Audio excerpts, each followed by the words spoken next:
Everyone, welcome to the video. Today's video is going to be about chi-square test again. Let's read the question first. To test the effectiveness of inoculation. Okay, so we need to test the effectiveness of inoculation against cholera.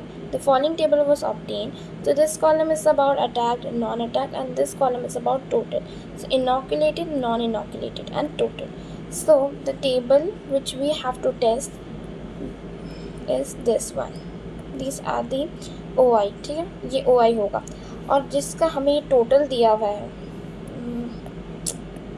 ये देखिए ये total दिया है ये सबका। मतलब मैं आपको बताती हूँ कि अगर आप इन दोनों का सम करेंगे तो आपको ये मिल रहा है और आप इसका सम करेंगे तो ये इन दोनों का सम करके ये मिल रहा है, इनका सम करके ये मिल रहा है। एंड आप अगर आप चारों को ऐड करते हो, चारों को, तो उनका सम ये मिल रहा है। ठीक है, तो आपको ये बोल रहा है use chi-square test to defend और refute this statement the inoculation prevents attack from cholera.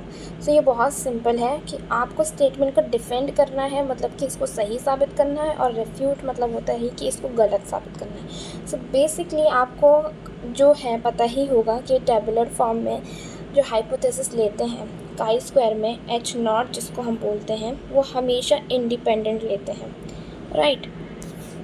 मैं चेंज द कलर बिकॉज ये दिखेगा ही नहीं।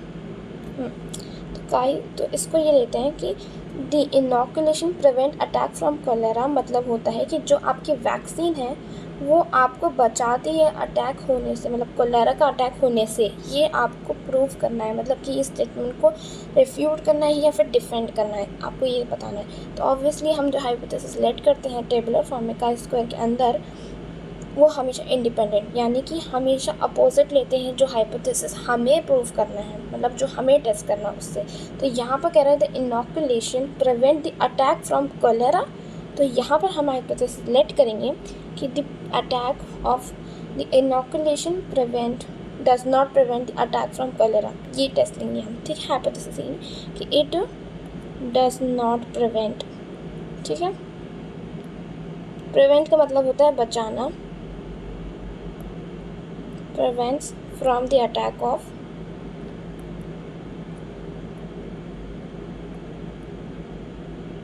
कॉलेरा। ठीक है, ये हमारा हाइपोथेसिस होगा। और इसके H1 जो हो हाइपोथेसिस हम लेट करते हैं वो तो हमेशा इसके फेवर में होगा, मतलब H1 जो हाइपोथेसिस है वो ये होगा the inoculation prevents the attack from the cholera. ठीक है, तो आई होप आपको ये समझ में आ गया होगा। Let's do the question. तो टेबल जो बनेगी वो मैं आपको बता देती हूँ कि अब आप कंफ्यूज होंगे कि रोज़ इसमें क्या है, कॉलम्स क्या है, वो मैं सब बताती हूँ आपको। सो आपका टेबल जो बनेगा ना, ओके, सो आपका टेबल सिर्फ ये ही है। ठीक है, अब बाकी का जो चीज़ें हैं वो अलग से एडिशनल करते हैं, यानी कि इनका सम यहाँ पर लिखते हैं, फिर इसका सम यहाँ लिखते हैं, ये और इनका सम यहाँ लिखते हैं, राइट। तो ये तो हमें ऑलरेडी दे दिया है इस बार क्वेश्चन में, तो अब आपकी टेबल ऐसी होगी। So let's do the question now. आपको होप समझ में आ गया होगा।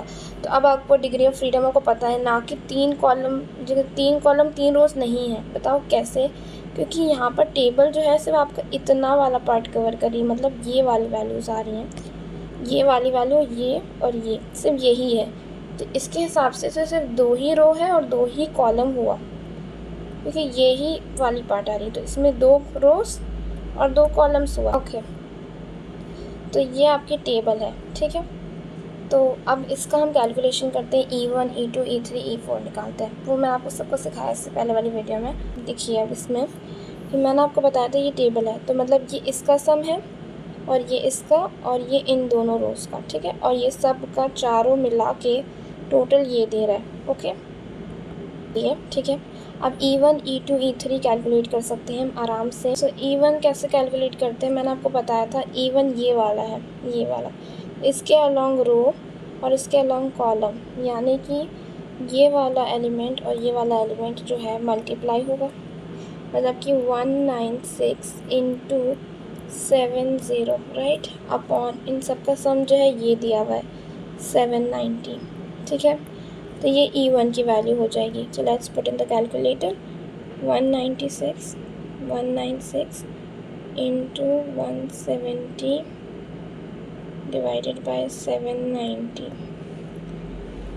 ये आपका आ गया 42.17। E2 के लिए आपको ये वाला रेट देखना है, ये वाला, इसके अलॉन्ग रो और इसके अलॉन्ग कॉलम, यानी कि ये वाली वैल्यू और ये वाली वैल्यू जो है प्रोडक्ट में होगी। ठीक है, तो लिख लेते हैं E2 जो होगा 196 इंटू 620 और डिवाइडेड बाय 790। तो 196 इंटू 620 डिवाइडेड बाय 790, तो आपको वैल्यू दे रहा है 1538। ठीक है, अब इसी तरह E3 निकालना है। E3 मैं बता देती हूँ। E3 के लिए 3 ये इसके अलॉन्ग रो मतलब ये वाला और इसके अलॉन्ग कॉलम मतलब ये वाला, इनका प्रोडक्ट करना है। ठीक है, तो 600 इंटू 170 अपॉन 790 और E4 भी लिख लेते हैं, फिर साथ में कैलकुलेशन करते हैं। E4 ये है, इसके अलॉन्ग रो और ये वाला कॉलम, इनका प्रोडक्ट करना है। 600 इंटू 620 अपॉन 790।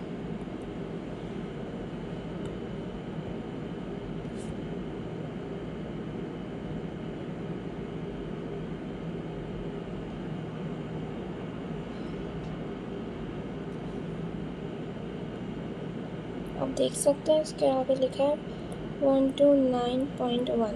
ठीक है, अब इस तरह 607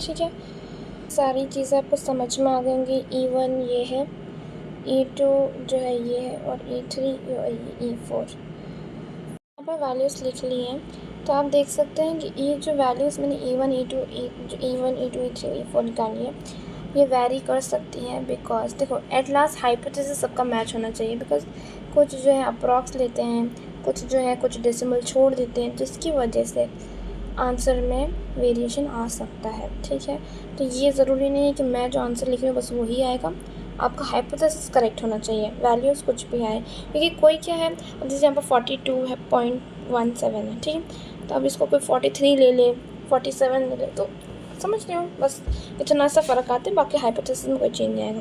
तो हमें E2 minus OI minus EI का होल स्क्वायर यहाँ पर करना है। ठीक है, तो चलो कर लेते हैं।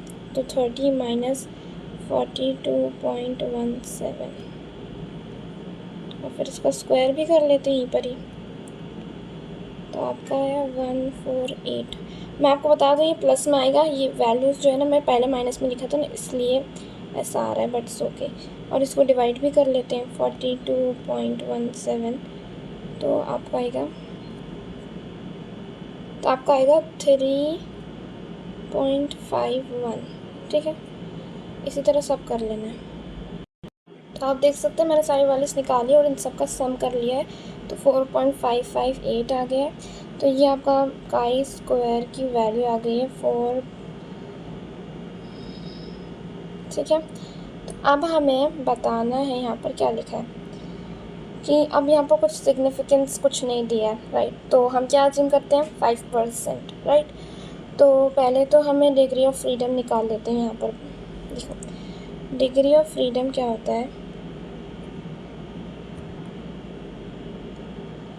वो होता है Q-1 इंटू P-1। ठीक है, तो यहाँ पर Q क्या है, 2 है, 2 रोज़ है 2 कॉलम्स में आपको पहले ही बताया।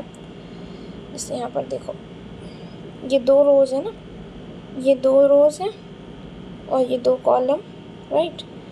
तो 2 - 1 लिख दो इंटू 2 - 1 आएगा।